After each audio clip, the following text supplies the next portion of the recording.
മാഘമകം മഹോത്സവം തുടങ്ങുന്നതിൻ്റെ 4 ദിവസം മുമ്പ് വന്നിട്ട് പെട്ടെന്നൊരു സ്റ്റോപ്പ് മെമ്മോ കൊടുക്കുന്നു, അവിടെയുള്ള പണികൾ തടസ്സപ്പെടുത്തുന്നു. പെട്ടെന്ന് അവർക്ക് ആലോചന വന്നു, എന്താ തിരുനാവായിൽ ഇത്രയധികം ആൾക്കാരെ കൊള്ളില്ല. മഹാമാഘമേള നടത്തുന്ന സമയത്ത് ഒരു രീതിയിലുള്ള സപ്പോർട്ട് നമുക്ക് സർക്കാരിന്റെ ഭാഗത്തു നിന്ന് കിട്ടുന്നില്ല. സപ്പോർട്ട് ഉണ്ടായില്ലെന്ന് മാത്രമല്ല, അതിനെ തകർക്കാൻ വേണ്ടിയിട്ടുള്ള വളരെ ബോധപൂർവമായിട്ടുള്ള ശ്രമം ഉണ്ടായില്ലേ. സനാതന ധർമ്മം മലേറിയയും ഡങ്കും ഒക്കെ പോലെ ഒരു വ്യാധിയാണ്, അതിനെ ഉന്മൂലനം ചെയ്യണം എന്ന് മയക്ക് കെട്ടി പ്രസംഗിക്കുന്ന മനോഭാവത്തെ സൃഷ്ടിക്കുന്ന വ്യക്തി, അയാളിൽ നിന്ന് രഥോത്സവത്തിന് അനുകൂലമായിട്ടൊരു സമീപനം നമ്മൾ പ്രതീക്ഷിക്കുന്നുണ്ട്. മാമാങ്കം എന്നൊക്കെയുള്ള പേരിൽ പണ്ട് പ്രസിദ്ധമായിട്ടുള്ള ഉത്സവം യഥാർത്ഥത്തിൽ മാഘമകം തന്നെയാണ് മാമാങ്കം എന്ന് ലോപിക്കുന്നത്. ഇപ്പോൾ ദക്ഷിണേന്ത്യയുടെ കുംഭമേള എന്ന പ്രയോഗം നടത്തുന്ന സമയത്ത് പല ആളുകളും വലിയ ആക്ഷേപം ഉന്നയിക്കുന്നുണ്ട്. ഇത് വടക്കേ ഇന്ത്യയിലെ ഏതോ ആചാരം കേരളത്തിലേക്ക് കെട്ടിയിറക്കാനുള്ള ശ്രമമാണ്. കുംഭമേള കേരളത്തിലില്ല. ബ്രഹ്മാവിനെ കൊണ്ടുവന്ന് യാഗം നടത്തിയിട്ടുള്ള സ്ഥലമാണ് തവനൂർ. അവിടെ ബ്രഹ്മക്ഷേത്രമുണ്ട്. ഇന്ത്യയിൽ ബ്രഹ്മാവിൻ്റെ ക്ഷേത്രമുള്ള അപൂർവമായിട്ടുള്ളൊരു സ്ഥലമാണ്. ചതുർശിരസ്സുള്ള ബ്രഹ്മാവിൻ്റെ പ്രതിഷ്ഠയുള്ള പൂജയുള്ള ക്ഷേത്രമാണ്. ശങ്കരാചാര്യസ്വാമികൾ പണ്ട് തിരുനാവായയിൽ വന്ന സമയത്ത് ഇവിടെ അനവധി സാളഗ്രാമങ്ങളുണ്ട്, ഇത് എവിടെയാണെന്ന് അറിയാത്തത് കൊണ്ട് കാല് ചവിട്ടിയാൽ അത് ബഹുമാനക്കുറവാകുമെന്ന് ഭയന്നിട്ട് പശുവിനെ പോലെ മുട്ടുകുത്തിയിട്ട് ഉള്ളിൽ കയറിയതാണ്. കാവാമുകുന്ദൻ്റെ പ്രതിഷ്ഠയുണ്ട്. പുഴയുടെ ഇപ്പുറത്താണെങ്കിൽ ബ്രഹ്മദേവനും ഉണ്ട്, ഇപ്പുറത്ത് ശിവനും ഉണ്ട്. അപ്പോൾ ബ്രഹ്മ വിഷ്ണു മഹേശ്വരന്മാരൊരു ത്രികോണാകൃതിയിൽ നിൽക്കുകയാണ്.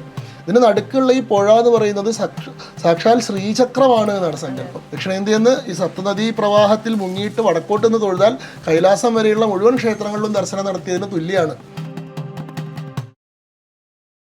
നമസ്തേ. BJPയുടെ സംസ്ഥാന വക്താവായിട്ടുള്ള അഡ്വക്കേറ്റ് ശങ്കുട്ടി ദാസ് ആണ് എനിക്കൊപ്പം ഉള്ളത്. ശങ്കുചേട്ടാ നമസ്കാരം. നമസ്കാരം. ഒരു മലപ്പുറത്തുകാരൻ എന്ന നിലയ്ക്ക് ഇപ്പോൾ നമുക്കറിയാം തിരുനാവായയുടെ മണ്ണിൽ മഹാമാഘ മഹോത്സവം ആരംഭിച്ചിരിക്കുകയാണ്. എങ്ങനെയാണ് നോക്കിക്കാണുന്നത്? വളരെ സന്തോഷമുള്ള, വളരെ അഭിമാനമുള്ള, മലപ്പുറത്തുകാരൻ എന്നുള്ള രീതിയിൽ വ്യക്തിപരമായി തന്നെ വലിയ സന്തോഷമുള്ളൊരു കാര്യമാണ്. ഒരുപക്ഷെ വളരെ വൈകിയാണെന്ന് തോന്നുന്നു ഈ ഒരു വലിയ ഉത്സവത്തെ പറ്റി പൊതുസമൂഹം വലിയ അളവിൽ ബോധവാന്മാരാവുന്നത്. കാരണം ഇത് എത്രയോ പുരാതനമായ കാലം മുതൽക്ക് തന്നെ കേരളത്തിൽ ആചരണം ഉണ്ടായിരുന്ന, ഒരുപക്ഷെ ദക്ഷിണേന്ത്യയിലെ ഒരേ ഒരു നദീ ഉത്സവമാണ് ഭാരതപ്പുഴയുടെ ഉത്സവം എന്ന് പറയുന്നത്. മാമാങ്കം എന്നൊക്കെയുള്ള പേരിൽ പണ്ട് പ്രസിദ്ധമായിട്ടുള്ള ഉത്സവം യഥാർത്ഥത്തിൽ മാഘമകം തന്നെയാണ് മാമാങ്കം എന്ന് ലോപിക്കുന്നത്. പക്ഷെ നമ്മുടെ ചരിത്രത്തിൽ മാമാങ്കം രേഖപ്പെടുത്തപ്പെട്ടിട്ടുള്ളത് 2 രാജാക്കന്മാർ തമ്മിൽ അധികാരം പിടിച്ചെടുക്കാൻ വേണ്ടി നടത്തിയിട്ടുള്ള കൂട്ടക്കൊല, ചാവേറുകളുടെ പോര് അല്ലേ, അതിൻ്റെ പേരിലുണ്ടായിട്ടുള്ള കൊലപാതകങ്ങൾ, അവരെ മണിക്കിണറിലിട്ട് താഴ്ത്തിയതും ആരെ കൊണ്ട് ചവിട്ടിച്ചതും ഒക്കെ ആയിട്ടുള്ള കെട്ടിച്ചമച്ചിട്ടുള്ള കഥകൾ മാത്രമാണ്. എന്നാൽ ഇതിൻ്റെ ചരിത്രം, ഇതിൻ്റെ ഐതിഹ്യം, ഇതിൻ്റെ പുരാണം, ഇതിൻ്റെ ഒരു ഹൈന്ദവമായിട്ടുള്ളൊരു സംസ്കൃതിയിലുള്ള ഇത്തരത്തിലുള്ള ഉത്സവങ്ങളുടെ പ്രാധാന്യം, ഈ വിഷയങ്ങളെ പറ്റിയിട്ടൊക്കെ ഇപ്പോൾ വലിയൊരു ചർച്ചയ്ക്ക് ഇത് കാരണമാകുന്നു. ആ അളവിൽ വലിയ അർത്ഥത്തിൽ ഒരുപക്ഷെ ദക്ഷിണേന്ത്യയുടെ കുംഭമേള എന്നുള്ള അർത്ഥത്തിലൊക്കെ അത് ചർച്ച ചെയ്യപ്പെടുന്നു എന്നുള്ളത് വലിയ സന്തോഷമുള്ള കാര്യമാണ്. ഇപ്പോൾ ദക്ഷിണേന്ത്യയുടെ കുംഭമേള എന്ന പ്രയോഗം നടത്തുന്ന സമയത്ത് പല ആളുകളും വലിയ ആക്ഷേപം ഉന്നയിക്കുന്നുണ്ട്. ഇത് വടക്കേ ഇന്ത്യയിലെ ഏതോ ആചാരം കേരളത്തിലേക്ക് കെട്ടിയിറക്കാനുള്ള ശ്രമമാണ്. കുംഭമേള കേരളത്തിലില്ല, അത് നോർത്ത് ഇന്ത്യയിൽ മാത്രം നടക്കുന്ന ഒന്നാണത്.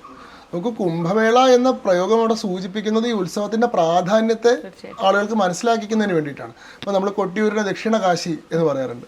നമ്മുടെ പനച്ചിക്കാട് ക്ഷേത്രത്തിനെ ദക്ഷിണ മൂകാംബിക എന്ന് പറയുന്നുണ്ട്. മൂകാംബിക ക്ഷേത്രത്തിൻ്റെ ചെറിയ പതിപ്പായതുകൊണ്ടോ അല്ലെങ്കിൽ പ്രത്യക്ഷത്തിൽ ബന്ധപ്പെട്ട് നിൽക്കുന്നതുകൊണ്ടോ അല്ല, തത്തുല്യമായിട്ടുള്ള പ്രാധാന്യം, അതേ അർത്ഥത്തിലുള്ള പ്രാധാന്യം ഇവിടെയും കൽപ്പിക്കേണ്ടതുണ്ട് എന്നുള്ള അർത്ഥത്തിലാണത് പറയുന്നത്. കുംഭമേളയുടെ ഐതിഹ്യം നമുക്കറിയാം. അത് പാലാഴി മഥനവുമായി ബന്ധപ്പെട്ട് അമൃതകുംഭം ഗരുഡൻ ഏറ്റി പറന്ന സമയത്ത് 4 സ്ഥലങ്ങളിൽ അമൃതകുംഭത്തിൽ നിന്ന് അമൃതിൻ്റെ തുള്ളികൾ വീണു. ഹരിദ്വാറിൽ, പ്രയാഗിൽ, നാഷിക്കിൽ, ഉജ്ജയിനിൽ. ഈ 4 സ്ഥലങ്ങളിൽ ഈ 12 വർഷം കൂടുമ്പോൾ, ഒരു വ്യാഴവട്ടം കൂടുമ്പോൾ ആ നദിയിൽ അമൃതപ്രവാഹം ഉണ്ടാവുന്നു, അവിടെ അമൃതത്തിൻ്റെ സാന്നിധ്യം ഉണ്ടാവുന്നു എന്നതുകൊണ്ടാണ് ആ സമയത്ത് അവിടെ അമൃതസ്നാനം എന്നുള്ള അർത്ഥത്തിൽ ഈ 4 സ്ഥലങ്ങളിൽ, അത് 4 സ്ഥലത്ത് മാത്രമേ ഉള്ളൂ. പക്ഷേ അതേ രീതിയിൽ ഒരു നദിയിൽ സപ്തനദികളും സംഗമിക്കുന്ന ആ സമയത്ത് ആ നദിയിൽ സ്നാനം ചെയ്യുന്നതിന് വലിയ പുണ്യമുണ്ട് എന്ന് വിശ്വസിക്കപ്പെടുന്ന ഒരു ഉത്സവമാണ്. വളരെ പണ്ട് മുതൽക്ക് തന്നെ, ത്രേതായുഗ കാലം മുതൽക്ക് തന്നെ ഉള്ളൊരു ഐതിഹ്യമാണ്. പരശുരാമൻ്റെ യാഗവുമായി ബന്ധപ്പെട്ട് നിൽക്കുന്ന ഒരു ഐതിഹ്യമാണ് ഭാരതപ്പുഴയുടെ പ്രാധാന്യത്തെ പറ്റി പറയുന്നത്. നമ്മുടെ കേരളോൽപ്പത്തിയിൽ പരശുരാമൻ കേരളം ഉണ്ടാക്കിയ ഒരു കഥ പറയുന്നുണ്ടല്ലോ. കടലിലേക്ക് മഴുവെറിഞ്ഞ് 64 തുടം ഭൂമി എടുത്തു, അതിനെ 64 ഗ്രാമങ്ങളാക്കി ഭാഗിച്ചു അല്ലേ. വടക്ക് 32, തെക്ക് 32 എന്ന് പറയും. ഗോകർണ മുതൽ രാമേശ്വരം വരെയുള്ള പ്രദേശമാണ്. അത് പെരുമ്പുഴയ്ക്ക് വടക്ക്, പെരുമ്പുഴയ്ക്ക് തെക്ക് എന്നാണ് പറയുക. നമ്മുടെ ചന്ദ്രഗിരി പുഴയാണ് ഈ പെരുമ്പുഴ. ഇപ്പോഴത്തെ ഒരു ഭാഗം കർണാടകയിലാണ്. ഈ എന്താ പറയുക, കാസർഗോഡ് തൊട്ട് ഇങ്ങോട്ടുള്ള ഭാഗം ഇപ്പോൾ നമ്മൾ കേരളമായിട്ട് എടുക്കുന്നുള്ളൂ. അങ്ങനെ കേരളം പരശുരാമൻ നിർമ്മിച്ചതിന് ശേഷം ആ ഭൂമിയുടെ അഭിവൃദ്ധിക്ക് വേണ്ടി ബ്രഹ്മാവിൻ്റെ യാഗം നടത്തിയിരുന്നു. അങ്ങനെ ബ്രഹ്മാവിനെ കൊണ്ടുവന്ന് യാഗം നടത്തിയിട്ടുള്ള സ്ഥലമാണ് തവനൂർ. അവിടെ ബ്രഹ്മക്ഷേത്രമുണ്ട്. ഇന്ത്യയിൽ ബ്രഹ്മാവിന്റെ ക്ഷേത്രമുള്ള അപൂർവമായിട്ടുള്ളൊരു സ്ഥലമാണ്. ഇപ്പോൾ രാജസ്ഥാനിലെ പുഷ്കറിലാണ് പിന്നീട് ബ്രഹ്മക്ഷേത്രം ഉള്ളത്. അത് കഴിഞ്ഞാൽ പിന്നെ ബ്രഹ്മാവിന് 4 തലയുള്ള ചതുർശിരസ്സുള്ള ബ്രഹ്മാവിൻ്റെ പ്രതിഷ്ഠയുള്ള പൂജയുള്ള ഒരു ക്ഷേത്രമാണ്. അത് ബ്രഹ്മാവിൻ്റെ യാഗം നടത്തിയതാണ്. അപ്പോൾ യജമാന പത്നിയായിട്ട് അതിൽ നിശ്ചയിച്ചത് സരസ്വതി ദേവിയായിരുന്നു എന്നും, എന്നാൽ സമയത്ത് സരസ്വതി ദേവിക്ക് വരാൻ പറ്റില്ല, അതുകൊണ്ട് മറ്റൊരു പത്നിയായിട്ടുള്ള ഗായത്രി ദേവിയെ യജമാന പത്നിയാക്കി ഇരുത്തിയിട്ട് യാഗം ആരംഭിച്ചു എന്നും, ഇത് സരസ്വതി ദേവിക്ക് വലിയ അപമാനമായി. അവർ വന്നപ്പോഴേക്ക് യാഗം തുടങ്ങി, അതുകൊണ്ട് ഗായത്രിയെ ശപിച്ചു, നദിയായി പോട്ടെ എന്ന് ശപിച്ചു. അപ്പോൾ ഗായത്രി തിരിച്ചും ശപിച്ചു, ദേവിയും നദിയാവട്ടെ എന്ന് ശപിച്ചു. അപ്പോൾ രണ്ടുപേരും കൂടിയിട്ട് പരസ്പരം ഈ പ്രശ്നങ്ങൾ പറഞ്ഞു തീർത്തതിന് ശേഷം, ഈ ശപിച്ചത് എന്തായാലും ഫലിക്കാണ്ട് വരില്ലല്ലോ, അപ്പോൾ അവരുടെ ഒരു അംശത്തെ നദിയാക്കി ഒഴുക്കി അതിലേക്ക് മറ്റെല്ലാ ദേവതാപത്നിമാരും അവരുടെ ചൈതന്യത്തെ ഉപനദികളായിട്ട്, ഇന്ദ്രന്റെ പത്നിയായിട്ടുള്ള ശചി മുതൽക്കുള്ള എല്ലാ ദേവതകളും അവരുടെ ചൈതന്യത്തെ കൂടി അതിലേക്ക് ഒഴുക്കി. അങ്ങനെ സരസ്വതിയുടെയും ഗായത്രിയുടെയും ചൈതന്യവും മറ്റ് ദേവതകളുടെ ചൈതന്യവും ഉപനദിയായിട്ടും ഉണ്ടായിട്ടുള്ള നദിയാണ് ഭാരതപ്പുഴ എന്ന. ഭാരതം എന്നുള്ള പേരിൽ ഇന്ത്യയിൽ ആകെ ഒരു പുഴയുള്ളൂ. എത്രയോ പുഴകൾ ഈ രാജ്യത്തുണ്ട്, പക്ഷെ അതിനെ ഭാരതപ്പുഴ, ഭാരതത്തിന്റെ മുഴുവൻ പുഴകളുടെയും ഒരു പ്രതീകമായിട്ട്, അതിൻ്റെ എല്ലാം ചൈതന്യത്തെ വഹിക്കുന്നതായിട്ട് ഒരു ദേവതാസങ്കല്പമായി തന്നെ ആരാധിക്കുന്ന പുഴയാണ് ഭാരതപ്പുഴ. പ്രതീച്ചി എന്നാണ് പഴയ പേര് പറയാം. പണ്ടത്തെ നമ്മൾ കൃതികളൊക്കെ നോക്കുന്ന സമയത്ത് പ്രതീച്ചി എന്നും പേരാറ് എന്നൊക്കെ പേരുണ്ട്. അപ്പോൾ അവിടെയാണ് ബ്രഹ്മദേവന്റെ യാഗം നടന്നത് എന്നുള്ള സങ്കല്പമുണ്ട്. ഈ തിരുനാവായ എന്നുള്ള പ്രദേശത്തിന് സവിശേഷമായിട്ടുള്ള പ്രാധാന്യമുണ്ട്. കാരണം അത് ത്രിമൂർത്തി സംഗമസ്ഥാനാണ്. തിരുനാവായയിലാണ് നവാമുകുന്ദ ക്ഷേത്രം. നവാമുകുന്ദൻ എന്നുള്ളത് നവയോഗി, അത് ആദിനാഥൻ, മത്സ്യേന്ദ്രനാഥൻ, ഗോരക്ഷാനാഥൻ തുടങ്ങിയിട്ടുള്ള 9 യോഗിമാർ കൂടി ചേർന്നിട്ടാണ് അവിടെ സാളഗ്രാമ പ്രതിഷ്ഠ നടത്തിയത്. ആദ്യം നടത്തിയിട്ടുള്ള പ്രതിഷ്ഠ നടത്തിയിട്ടുള്ള സാളഗ്രാമങ്ങളെല്ലാം ഭൂമിയിലേക്ക് അന്തർധാനം ചെയ്തു പോയി. അവസാനം 9ാമത്തെ സാളഗ്രാമമാണ് അവിടെ ഉറച്ചത്. അതാണ് നമ്മളിപ്പോൾ കാണുന്ന നവാമുകുന്ദൻ്റെ വിഗ്രഹം. അത് 9 യോഗിമാർ ചേർന്ന് പ്രതിഷ്ഠിച്ചതുകൊണ്ട് നവയോഗപ്പറമ്പ് എന്നുള്ളതാണ് പിന്നീട് തിരുനവയോഗായ എന്നുള്ളതാണ് തിരുനാവായ ആയത് എന്നൊക്കെ ഐതിഹ്യമുണ്ട്. ശങ്കരാചാര്യ സ്വാമികൾ പണ്ട് തിരുനാവായയിൽ വന്ന സമയത്ത് ഇവിടെ അനവധി സാളഗ്രാമങ്ങളുണ്ട്, ഇത് എവിടെയാണെന്ന് അറിയാത്തത് കൊണ്ട് കാല് ചവിട്ടിയാൽ അത് ബഹുമാനക്കുറവാകുമെന്ന് ഭയന്നിട്ട് പശുവിനെ പോലെ മുട്ടുകുത്തിയിട്ട് ഉള്ളിൽ കയറിയതാണ്. അത്രയും പ്രാധാന്യമുള്ള സ്ഥലമാണ്. കാലെടുത്ത് വെക്കാൻ ആചാര്യസ്വാമികൾക്ക് പോലും ധൈര്യം വന്നിട്ടില്ല, ഏതെങ്കിലും സാളഗ്രാമത്തിൻ്റെ മുകളിൽ ചവിട്ടിയാലോ വെച്ചിട്ട്. 4 കാലിലാണ് ശങ്കരാചാര്യ സ്വാമികൾ ക്ഷേത്രത്തിനുള്ളിലേക്ക് കയറിയത്. അങ്ങനെ ഒരു കഥയുണ്ട്, അവിടെ പറയും. ആചാര്യസ്വാമികൾ ഇങ്ങനെ കയറി വന്ന സമയത്ത് തിരുനാവായക്ക് ഭയങ്കര പ്രതാപമായിരുന്നു. കാരണം മഹാവിഷ്ണു മാത്രമല്ല, മഹാലക്ഷ്മി ഉണ്ട് അവിടെ. മഹാലക്ഷ്മി സമേതനായിട്ടുള്ള 2 കൈയിലും വരമുദ്ര പിടിച്ച് നിൽക്കുന്ന മഹാലക്ഷ്മിയാണ് അവിടെ. അപ്പോൾ ഈ മഹാലക്ഷ്മിയുടെ ചൈതന്യവും കടാക്ഷവും കൊണ്ട് ആ പ്രദേശം മുഴുവൻ സമൃദ്ധമായിരുന്നു. അവിടെ എല്ലാവരും ധനികരായിരുന്നു. അത്രയും സമ്പത്തും ഇത്രയും പണമൊക്കെ ഉള്ളതുകൊണ്ട് ഇവർക്കെല്ലാം അഹങ്കാരം വന്നു. അവർക്ക് ധാർഷ്ട്യം, ആരും ഒരു വിലയില്ലാത്ത അവസ്ഥ വന്നു. അപ്പോൾ ആചാര്യസ്വാമികൾ ഇങ്ങനെ കയറി വരുമ്പോൾ ആചാര്യസ്വാമികളെ മനസ്സിലായില്ല. അദ്ദേഹത്തെ പരിഹസിച്ചു. അത് പശുക്കുട്ടിയാണോ എന്നോ മറ്റോ ചോദിച്ചു. അപ്പോൾ ആചാര്യസ്വാമികൾ വന്നപ്പോൾ ഇങ്ങനെ മഹാലക്ഷ്മി ഇങ്ങനെ 2 കൈയിലും വരമുദ്ര പിടിച്ച് നിൽക്കുകയാണല്ലോ. അപ്പോൾ അതാണ് ഇവർക്ക് ഇത്ര തണ്ടെന്ന് മനസ്സിലാക്കിയപ്പോൾ ഒരു കൈ ഇങ്ങോട്ട് താഴ്ത്തി അഭയമുദ്രയാക്കി. അതുകൊണ്ടാണ് തിരുനാവായയുടെ പ്രതാപം കുറഞ്ഞു പോയത് എന്നൊക്കെ കഥയുണ്ട്. അപ്പോൾ ഈ കഥകളൊക്കെ സൂചിപ്പിക്കുന്നത് ആ മണ്ണിൻ്റെ പ്രാധാന്യത്തെയാണ്. ആചാര്യസ്വാമികളെ പോലെ ഒരാൾ, സാക്ഷാൽ ശങ്കരൻ്റെയും വിഷ്ണുവിൻ്റെയും അവതാരമാണെന്ന് സങ്കല്പിക്കപ്പെടുന്ന ആചാര്യസ്വാമികളെ പോലെ ഒരാൾ പോലും കാലെടുത്ത് കുത്തിയിട്ടില്ല, അത്രയും പവിത്രമായിട്ടുള്ള മണ്ണാണ് അത് എന്നാണ്. അപ്പോൾ നവാമുകുന്ദൻ്റെ പ്രതിഷ്ഠയുണ്ട്. പുഴയുടെ ഇപ്പുറത്താണെങ്കിൽ ബ്രഹ്മദേവനും ഉണ്ട്, ഇപ്പുറത്ത് ശിവനും ഉണ്ട്. അപ്പോൾ ബ്രഹ്മ വിഷ്ണു മഹേശ്വരന്മാരൊരു ത്രികോണാകൃതിയിൽ നിൽക്കുകയാണ്. ഇതിന് നടുക്കുള്ള ഈ പുഴ എന്ന് പറയുന്നത് സാക്ഷാൽ ശ്രീചക്രമാണ് എന്നാണ് സങ്കല്പം. ഇവർ ചേർന്നൊരു ത്രികോണം ഉണ്ടാക്കുന്നതെന്നും ആ ശ്രീചക്ര മധ്യത്തിൽ സാക്ഷാൽ ദേവിയുടെ സാന്നിധ്യം ഉണ്ടെന്നും. അതുകൊണ്ടാണ് അവിടെ ബലിയിടുന്നതിന് വലിയ പ്രാധാന്യമുള്ളത്. കേരളത്തിൽ പണ്ട് ഇല്ലം വല്ലം നെല്ലി എന്ന് പറയും ബലിയിടാൻ വേണ്ടിയിട്ട്. ഇപ്പോൾ നമ്മൾ ഗരുഡപുരാണമൊക്കെ നോക്കിക്കഴിഞ്ഞിട്ടുണ്ടെങ്കിൽ ഗയാശ്രാദ്ധം പറയുമല്ലോ, ഗയയിലാണ് ശ്രാദ്ധം കിട്ടുന്നതിന് ഏറ്റവും പ്രാധാന്യം. അതേപോലെ നമ്മൾ കേരളത്തിലെ പ്രാധാന്യം നോക്കിക്കഴിഞ്ഞാൽ തിരുനാവായ, തിരുവല്ലം, തിരുനെല്ലി. വല്ലം നെല്ലി എന്ന് പറയുന്നത് തിരുനെല്ലിയും തിരുവല്ലമാണ്. ഇല്ലം എന്ന് പറയുന്നത് തിരുനാവായയാണ്. ആദ്യത്തെ ബലി ഇടുന്നത് എവിടെയാണ്? തിരുനാവായയിലാണ്. കാരണം എന്താ വെച്ചാൽ വേറെ എവിടെ ഇടുന്ന ബലി അങ്ങനെയല്ല. ഇത് ത്രിമൂർത്തി സംഗമസ്ഥാനത്ത് ശ്രീചക്രമധ്യത്തിൽ നടത്തുന്ന 7 നദികളും സമ്മേളിച്ചിട്ടുള്ള എല്ലാ ദേവതാ ചൈതന്യത്തെയും വഹിക്കുന്ന നദിയിൽ നടത്തുന്ന ബലിയാണ് എന്നുള്ളതാണ്. അപ്പോൾ ഏത് ദിവസം നിങ്ങൾ തിരുനാവായയിൽ വന്ന് ഭാരതപ്പുഴയിൽ മുങ്ങിയാലും അതിന് പ്രാധാന്യമുണ്ട്. പക്ഷേ ഈ സമയത്ത് മാഘമാസത്തിലെ 28 ദിവസം ഗംഗ മുതൽക്ക് ഗംഗേച്ച യമുനേ ചൈവ ഗോദാവരി സരസ്വതി നർമ്മദേ സിന്ധു കാവേരി ഇങ്ങനെയുള്ള 7 നദികൾ അതിൽ സമ്മേളിക്കണമെന്നും 28 ദിവസവും ഈ പറയുന്ന സപ്തനദി പ്രവാഹം ഇവിടെ നടക്കുന്നുണ്ടെന്നും ആ സമയത്ത് മുങ്ങുന്നതിന് സവിശേഷമായിട്ടുള്ള പ്രാധാന്യം ഉണ്ടെന്നും. ആ സമയത്ത് അവിടെ മുങ്ങ മാത്രമല്ല, അവിടെ നിന്ന് വടക്കോട്ട് തിരിഞ്ഞു നിന്ന് തൊഴുതാൽ ദക്ഷിണേന്ത്യയിൽ നിന്ന് ഈ സപ്തനദീ പ്രവാഹത്തിൽ മുങ്ങിയിട്ട് വടക്കോട്ട് നിന്ന് തൊഴുതാൽ കൈലാസം വരെയുള്ള മുഴുവൻ ക്ഷേത്രങ്ങളിലും ദർശനം നടത്തിയതിന് തുല്യമാണ് എന്നൊക്കെയുള്ള സങ്കല്പം അവിടെയുണ്ട്. അപ്പോൾ ആദ്യകാലം മുതൽക്ക് തന്നെ വലിയൊരു ഉത്സവമായിട്ട് ഈ മാഘമകം, ഒരുപക്ഷെ ഒരു പുഴയുടെ പേരിലൊരു ഉത്സവം നടക്കുന്നത്. ഇപ്പോൾ മറ്റിടത്തൊക്കെ ത്രിവേണി സംഗമമാണ്, ഒരു പുഴയല്ല. നമ്മൾ പ്രയാഗിലെ കുംഭമേളയ്ക്ക് പോയപ്പോൾ എന്താണ്, ഗംഗയും യമുനയും സരസ്വതിയുടെയും കോൺഫ്ലുവൻസ് ആണ്. 3 നദികൾ സമ്മേളിക്കുകയാണ്. ഇവിടെ ഒരൊറ്റ നദീനെയാണ് പൂജിക്കുന്നത് 28 ദിവസം. അപ്പോൾ അത് ഈ മാഘത്തിലെ മകം വരെയുള്ള 28 നാളുകൾ പണ്ട് തൊട്ടേ ഉണ്ട്. ഈ സമയത്ത് അവിടെ വലിയ മേള നടക്കുന്നുണ്ട്. തമിഴ്നാട്ടിൽ നിന്നും ആന്ധ്രയിൽ നിന്നും ഒക്കെ കച്ചവടക്കാർ വന്നിട്ട് വലിയ വാണിഭങ്ങൾ, ഇപ്പം നമ്മുടെ വാണിയംകുളം ചന്ത മാമാങ്കവുമായിട്ട് ബന്ധപ്പെട്ടുണ്ടായിട്ടുള്ള കന്നുകാലി ചന്തയാണ്. അങ്ങനെയുള്ള ധാരാളം നമുക്ക് വില്യം ലോഗന്റെ മലബാർ മാനുവൽ നോക്കിയാലോ അല്ലെങ്കിൽ ഇളംകുളം കുഞ്ഞമ്പിള്ളയുടെ പുസ്തകത്തിലോ AV ശ്രീകണ്ഠ പൊതുവാളുടെ കൃതികളിലോ ഒക്കെ നോക്കിക്കഴിഞ്ഞാൽ മാമാങ്കവുമായി ബന്ധപ്പെട്ട പരാമർശങ്ങൾ കാണാൻ പറ്റും. അതേപോലെ തന്നെ ചരിത്രപരമായി പരിശോധിച്ചു കഴിഞ്ഞാൽ കോഴിക്കോട് സാമൂതിരി 1818 ബ്രിട്ടീഷ് ചക്രവർത്തിക്ക് കൊടുക്കുന്ന ഒരു ചാർത്തുണ്ട്. ആ ചാർത്തിൽ മാമാങ്കവുമായി ബന്ധപ്പെട്ട ഐതിഹ്യം പറയുന്നുണ്ട്. ഇതിലൊക്കെ പറയുന്നൊരു ഐതിഹ്യം എന്താണെന്ന് വെച്ചാൽ കേരളത്തിൻ്റെ രക്ഷാപുരുഷനെ അവരോധിച്ചിരുന്നത് ഈ മാമാങ്കത്തിൽ, ഈ മാഘമകത്തിൽ, മാഘമാസത്തിലെ മകം നാളിലാണ് കേരളത്തിൻ്റെ രക്ഷാപുരുഷനെ അവരോധിച്ചിരുന്നത്. ആദ്യം ഈ ബ്രാഹ്മണർക്കിടയിലെ തന്നെ ഉള്ളൊരു ക്ഷത്രിയ വിഭാഗമുണ്ട്, വാൾനമ്പി എന്നാ പറയാം. വാള് ധരിച്ച് നടക്കുന്ന ആളുകളാണ്. വാൾനമ്പിമാരെയാണ് നിയമിച്ചിരുന്നത്.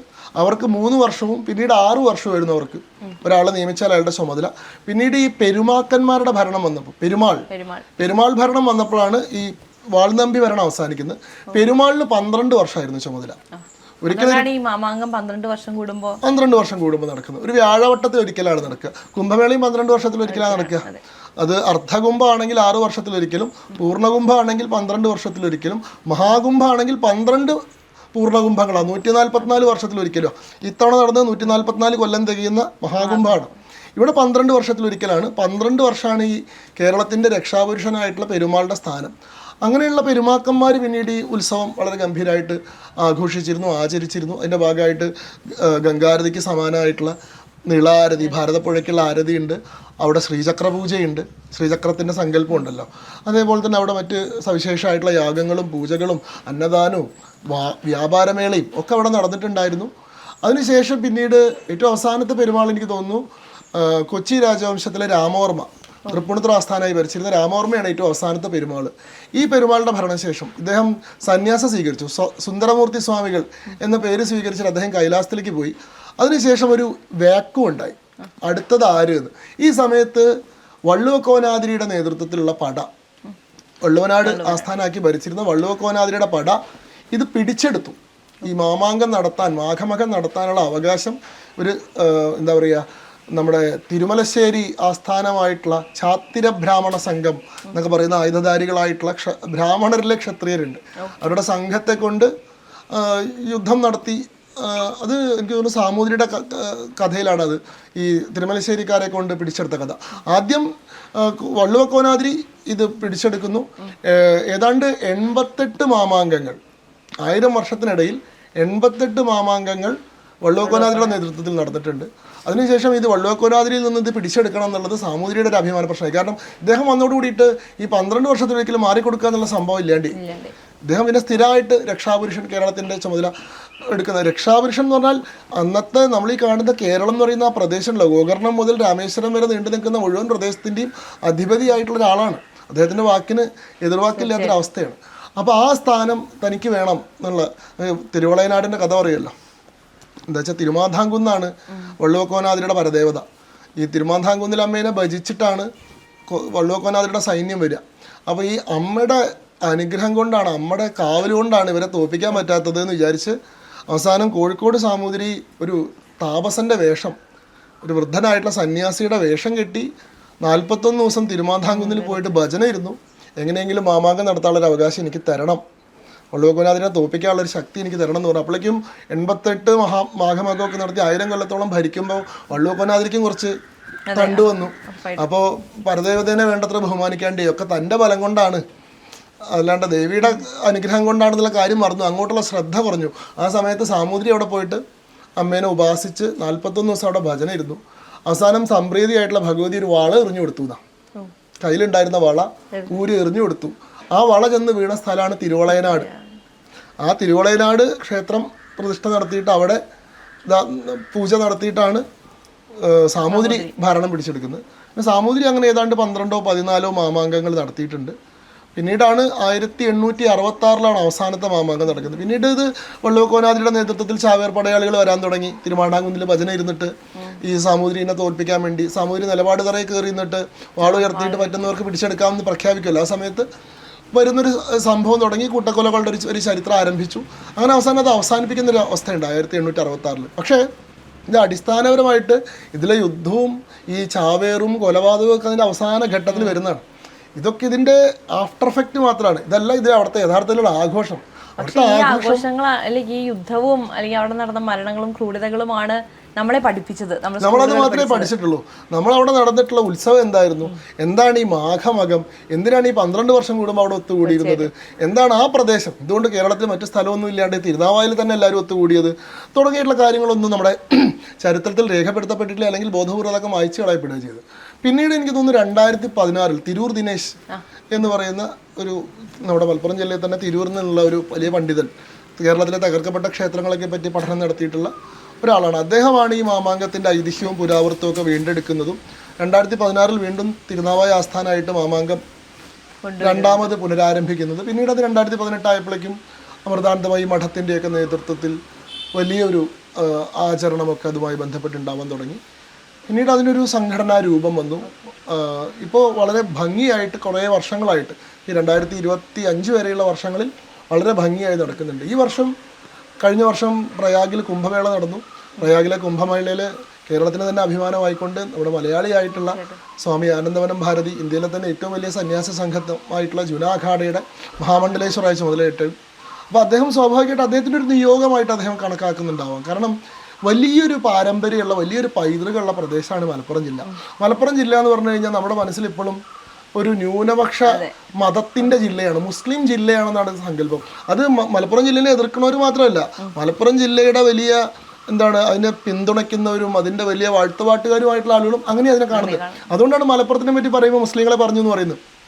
വെള്ളാപ്പള്ളി നടേശൻ മലപ്പുറം ജില്ല ഞങ്ങൾക്ക് സ്ഥാപനങ്ങളില്ല, മലപ്പുറം ജില്ലയിൽ ഞങ്ങൾക്ക് ശ്വാസം മുട്ടെന്ന് പറഞ്ഞാൽ മുസ്ലിം വിരുദ്ധ പരാമർശം എന്നാ പറയാ. കാരണം മലപ്പുറം ജില്ല ഈസ് ഈക്വൽ ടു മുസ്ലിം എന്നൊരു ഇക്വേഷൻ നമ്മുടെ നമ്മുടെ ഉപബോധ മനസ്സിൽ കൾട്ടിവേറ്റ് ചെയ്യപ്പെട്ടിട്ടുണ്ട്. പക്ഷെ നോക്കൂ, മലപ്പുറം ജില്ല പോലെ ഹൈന്ദവ സാംസ്കാരികതയ്ക്ക് ഇത്രയേറെ വേരുകളുള്ള മറ്റേത് സ്ഥലമാണ് കേരളത്തിലുള്ളത്? കേരളത്തിൻ്റെ മലയാളിത്തം എന്ന് പറയുന്ന ഒരു അസ്തിത്വം ഉണ്ടെങ്കിൽ ആ മലയാളി അസ്തിത്വം ഉണ്ടായത് മലപ്പുറത്താണ്. നമ്മുടെ ഭാഷാപിതാവായിട്ടുള്ള തുഞ്ചത്ത് എഴുത്തച്ഛൻ നമ്മുടെ തിരൂരുള്ള തൃക്കണ്ടിയൂരുണ്ടായിരുന്ന ആളാണ്. അദ്ദേഹത്തിൻ്റെ തുഞ്ചൻപറമ്പ് ഇപ്പോഴും നമ്മുടെ തിരൂരാണുള്ളത്.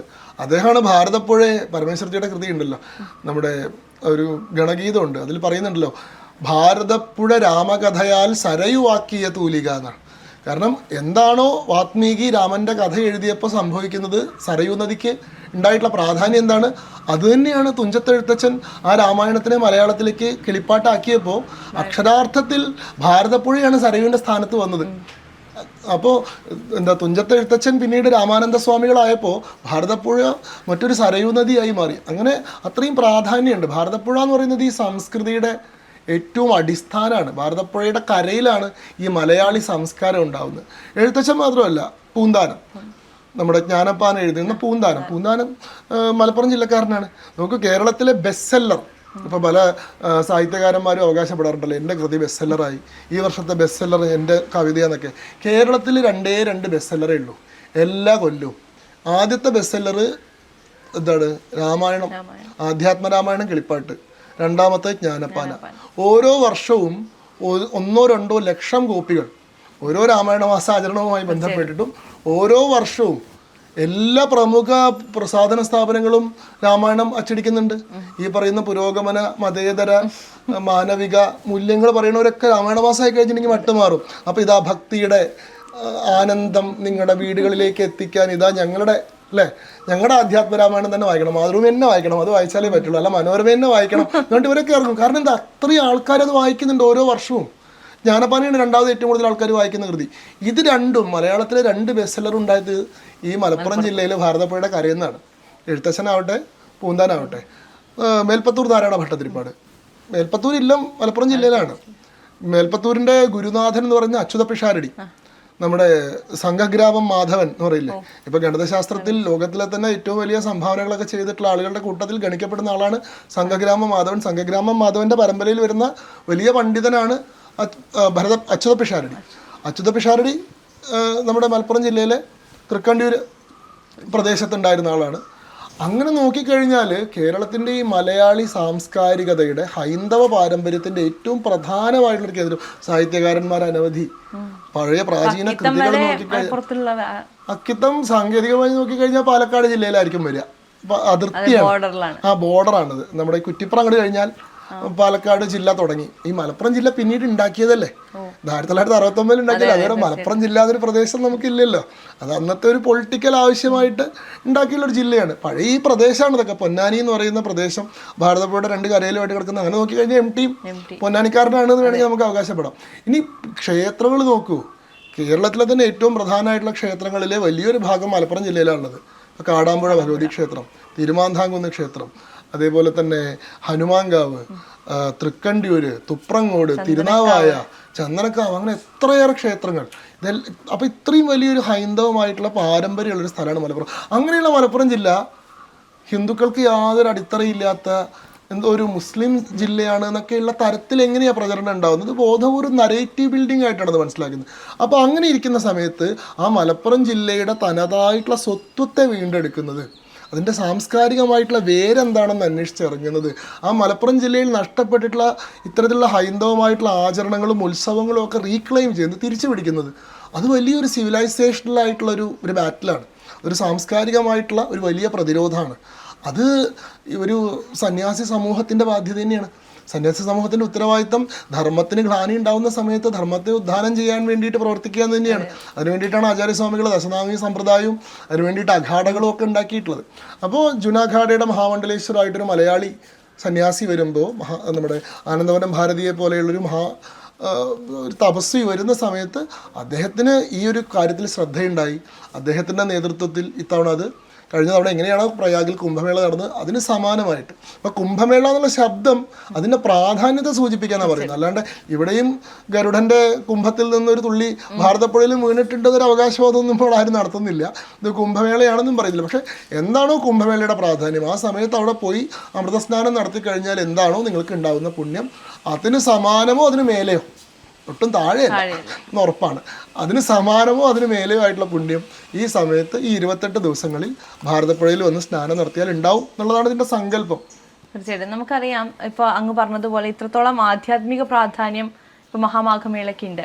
പക്ഷെ അതോടൊപ്പം തന്നെ ഒരു ഭൗതികമായി നമ്മൾ ചിന്തിക്കുകയാണെങ്കിൽ, അല്ലെങ്കിൽ കുറച്ചും കൂടിയും നമ്മുടെ സംസ്കാരത്തിലുപരി ഇപ്പൊ ടൂറിസം, ഒരു ആധ്യാത്മിക ടൂറിസം അല്ലെങ്കിൽ അങ്ങനെ നോക്കുകയാണെങ്കിൽ, ഇപ്പോൾ ഈ മഹാകുംഭമേള നടക്കുന്ന സമയത്ത് ഉത്തർപ്രദേശില് കുംഭമേളയ്ക്ക് വേണ്ടി ഒരു മന്ത്രിയുണ്ട്, അതിനു വേണ്ടി ഒരു വകുപ്പുണ്ട് എന്ന് കേട്ടിട്ടുണ്ട്. അപ്പൊ അത്രത്തോളം ഓർഗനൈസ്ഡ് ആണ്. ഈ പുറത്തുനിന്നുള്ള യൂണിവേഴ്സിറ്റികൾ വരെ വന്ന് അതിന്റെ സംഘാടന മികവിനെ കുറിച്ച് പഠിക്കുന്നുണ്ട് എന്ന് കേട്ടിട്ടുണ്ട്. പക്ഷെ നമ്മുടെ നാട്ടിലേക്ക് വരുമ്പോൾ ഇത്തരത്തിൽ വലിയൊരു സംഗമം നടത്തുന്ന സമയത്ത്, അല്ലെങ്കിൽ മഹാമാഘമേള നടത്തുന്ന സമയത്ത് ഒരു രീതിയിലുള്ള സപ്പോർട്ട് നമുക്ക് സർക്കാരിന്റെ ഭാഗത്തു നിന്ന് കിട്ടുന്നില്ല. സപ്പോർട്ട് ഉണ്ടായില്ല എന്ന് മാത്രമല്ല, അതിനെ തകർക്കാൻ വേണ്ടിയിട്ടുള്ള വളരെ ബോധപൂർവമായിട്ടുള്ള ശ്രമം ഉണ്ടായില്ലേ. ഇതിന്റെ ആദ്യം മുതൽക്കുള്ള എല്ലാ പ്രവർത്തനങ്ങളെ പറ്റിയിട്ടും നല്ലോണം അറിവുണ്ടായിരുന്ന, ഇതിന്റെ പ്രാദേശിക തലം മുതൽ സംസ്ഥാന തലം വരെയുള്ള ഭരണകൂടത്തിൻ്റെ ഉത്തരവാദിത്തപ്പെട്ട ആളുകളൊന്നും അവസാന നിമിഷം വരെ അതിനെ ഒരു തരത്തിലും ഇടപെടാതിരുന്നിട്ട് ഈ മാഘമകം മഹോത്സവം തുടങ്ങുന്നതിൻ്റെ 4 ദിവസം മുമ്പ് വന്നിട്ട് പെട്ടെന്നൊരു സ്റ്റോപ്പ് മെമ്മോ കൊടുക്കുന്നു, അവിടെയുള്ള പണികൾ തടസ്സപ്പെടുത്തുന്നു. പെട്ടെന്ന് അവർക്ക് ആലോചന വന്നു, എന്താ തിരുനാവായിൽ ഇത്രയധികം ആൾക്കാരെ കൊള്ളില്ല, 500 ആൾ കയറി കഴിഞ്ഞിട്ടുണ്ടെങ്കിൽ ഈ കവുങ്ങോണ്ട് ഉണ്ടാക്കിയിട്ടുള്ള പാലം മുറിയും എന്നൊക്കെ പറഞ്ഞിട്ട് ഇത് ആദ്യം ആലോചിക്കേണ്ട കാര്യമായിരുന്നു. അതല്ലെങ്കിൽ ഇവരുടെ നേതൃത്വത്തിൽ ഇത് ചെയ്യേണ്ടതായിരുന്നു. ഒരു സ്ഥലത്ത് ഇത്രയും വലിയ ആൾക്കൂട്ടം ഉണ്ടാകുമ്പോൾ അവിടെ ക്രൗഡ് മാനേജ് ചെയ്യേണ്ടതും അവിടെ സുരക്ഷ ഉറപ്പുവരുത്തേണ്ടതും സ്റ്റേറ്റിൻ്റെ ഉത്തരവാദിത്തമാണ്. അതിൽ നിന്നൊന്നും സ്റ്റേറ്റിന് ഒളിച്ചോടാൻ പറ്റില്ല. അവരെ എങ്ങനെയെങ്കിലും നടത്തിക്കോട്ടെ, സ്റ്റംപീഡ് ഉണ്ടായിക്കോട്ടെ, ആളുകൾ മരിച്ചോട്ടെ, അപ്പോൾ അവരെ ജയിലിലാക്കാം, അങ്ങനത്തെ ഒരു മനോഭാവം വയ്ക്കാൻ സാധിക്കില്ലല്ലോ. അപ്പോൾ ഇതുമായി ബന്ധപ്പെട്ട അനുമതികൾക്കെല്ലാം വളരെ നേരത്തെ തന്നെ അപേക്ഷകൾ കൊടുത്തിട്ടുള്ളതായിരുന്നു. ഇതുമായി ബന്ധപ്പെട്ട് സംഘാടക സമിതിയൊക്കെ മാസങ്ങൾക്ക് മുമ്പേ ചേർന്നിട്ടുണ്ട്. ഇതുമായി ബന്ധപ്പെട്ട് വളരെ ചിട്ടയായിട്ടുള്ള പ്രവർത്തനങ്ങളൊക്കെ നടന്നിട്ടുണ്ട്. പക്ഷേ ഇത് വളരെ ബോധപൂർവ്വം അതിനെ ടോർപ്പിഡോ ചെയ്യാൻ വേണ്ടി ഒരു ശ്രമമാണ് അവസാന നിമിഷം ഉണ്ടത്. പക്ഷേ ഹിന്ദു സമൂഹത്തിൻ്റെ ജാഗ്രതയോട് കൂടിയിട്ടുള്ള ആ ഒരു ചെറുത്തുനിൽപ്പ് കൊണ്ട് അവർക്കൊക്കെ മുട്ടുമടക്കേണ്ടി വന്നു. കുംഭമേള വളരെ ഭംഗിയായിട്ട് ജനുവരി 17-ാം തീയതി ആരംഭിച്ചു. എനിക്ക് തോന്നുന്നു ഉത്സവത്തിന് വീണ്ടും മുടക്കം കൊണ്ടുവന്നു തമിഴ്. നമുക്കറിയാം, ഒരു സ്റ്റാലിൻ്റെ നേതൃത്വത്തിൽ തമിഴ്നാട് സർക്കാരിൻ്റെ ഭാഗത്താണ് അത് ഉണ്ടായിട്ടുള്ളത്. തമിഴ്നാട് സർക്കാരിനെ നയിക്കുന്ന ഒരു പ്രത്യയശാസ്ത്രം എന്താണെന്നുള്ളത് നമുക്ക് അറിയാത്തതല്ലോ. അല്ല, ഇങ്ങനത്തെ വലിയ എന്താ പറയുക, ഇത്രയും വലിയ ഉത്സവങ്ങൾ നടക്കുമ്പോൾ ഈ ദുഷ്ടശക്തികൾക്കൊക്കെ അസ്വസ്ഥത ഉണ്ടാവുന്നത് സ്വാഭാവികമാണ്. യാഗത്തിൻ്റെ ഒരു ഫലം എന്ന് പറഞ്ഞാൽ എന്താ? യാഗം എന്ന് പറഞ്ഞാൽ ശിഷ്ടർക്ക് ആനന്ദം ഉണ്ടാവുന്ന പോലെ ദുഷ്ടർക്ക് അവിടെ പീഡയുണ്ടാവും. അവർക്ക് ഇങ്ങനെ ഞെളിവിരിയുള്ളൂ, അവർക്ക് ഇങ്ങനെ അസ്വസ്ഥത ഉണ്ടാവും. നല്ല കാര്യം നടക്കുമ്പോൾ ഈ രാക്ഷസന്മാരും അസുരന്മാരും ഒക്കെ എന്തിനാണ് യാഗം മുടക്കാൻ വേണ്ടി വരുന്നത്? കാരണം അത് അവരെ വല്ലാണ്ട് അസ്വസ്ഥപ്പെടുത്തുന്നുണ്ട്. അതുപോലെ സനാതനധർമ്മം മലേറിയയും ഡങ്കും ഒക്കെ പോലെ ഒരു വ്യാധിയാണ്, അതിനെ ഉന്മൂലനം ചെയ്യണം എന്ന് മയക്ക് കെട്ടി പ്രസംഗിക്കുന്ന മനോഭാവത്തെ സൃഷ്ടിക്കുന്ന ഒരു ഒരു എന്താ പറയുക, ഒരു വ്യക്തി, അയാളിൽ നിന്ന് രഥോത്സവത്തിന് അനുകൂലമായിട്ടുള്ളൊരു സമീപനം നമ്മൾ പ്രതീക്ഷിക്കുന്നുണ്ടോ? പക്ഷെ നോക്കി ഇവർക്കൊക്കെ മുട്ടുമടക്കേണ്ടി വരും. ഇതെല്ലാം ഇവിടെ ഈ ഉത്സവം വളരെ ഭംഗിയായി നടക്കും. ഇത് അടുത്ത വർഷങ്ങളിൽ കൂടുതൽ നന്നായി നടക്കും. ഇതിൻ്റെ പ്രചാരം ഈ പറയുന്ന പോലെയുള്ള നിരോധനങ്ങൾ കൊണ്ടോ ഇത്തരത്തിലുള്ള വെല്ലുവിളി കൊണ്ടോ കൂടുതൽ വ്യാപിക്കുകയാണ് ചെയ്യുന്നത്. കാരണം അതിനെപ്പറ്റി അറിയാതിരുന്നിരുന്ന ആളുകൾക്ക് പോലും തമിഴ്നാട് സർക്കാരിൻ്റെ ഈ ഒരു നടപടി ഉണ്ടായ സമയത്താണ് തമിഴ്നാട്ടിലുള്ള ആളുകൾ ഇവിടെ ഇങ്ങനെ ഒരു ഉത്സവം നടക്കുന്നുണ്ടെന്നും ഇതിന് ഈ പ്രാധാന്യം ഉണ്ടെന്ന് മനസ്സിലാക്കുന്നത്. അപ്പോൾ ഈ വർഷവും അടുത്ത വർഷമായിട്ട് തമിഴ്നാട്ടിൽ നിന്നുള്ള ആളുകളുടെ വരവുണ്ടാവും. അങ്ങനെ ഇത് അവസാനം ഇവർക്ക് എല്ലാവർക്കും മുട്ടുമടക്കേണ്ടിയും ഇതിന് എല്ലാ തരത്തിലുള്ള പിന്തുണയും കൊടുക്കേണ്ടിയും വരും എന്ന് തന്നെയാണ് മനസ്സിലാക്കുന്നത്. കാരണം ഇതൊരു സംസ്കൃതിയുടെ ഒരു ശക്തിയാണ്. ഇതിനെ തകർത്തു, ഇല്ലാണ്ടിയാക്കി, അവസാനിപ്പിച്ചു എന്ന് കരുതിയിടത്തൊക്കെ ഇത് വീണ്ടും എഴുന്നേറ്റ് വന്നിട്ടുണ്ട്. നമുക്ക് 1866 അവസാനിച്ചിട്ടുള്ള മാഘമകം 2016 പുനർജനിക്കണമെങ്കിൽ ഈ പറയുന്ന കുംഭമേള എത്രയോ അനുസ്യൂതമായിട്ട് എത്രയോ സഹസ്രാബ്ദങ്ങളായിട്ട് നടന്നു വരുന്നുണ്ടെങ്കിൽ ഇവിടെ ഒന്നിനും ഇല്ലാണ്ടിയാക്കാൻ സാധിക്കില്ല. അതിന് എത്ര വലിയ അധിനിവേശം ആയിക്കോട്ടെ.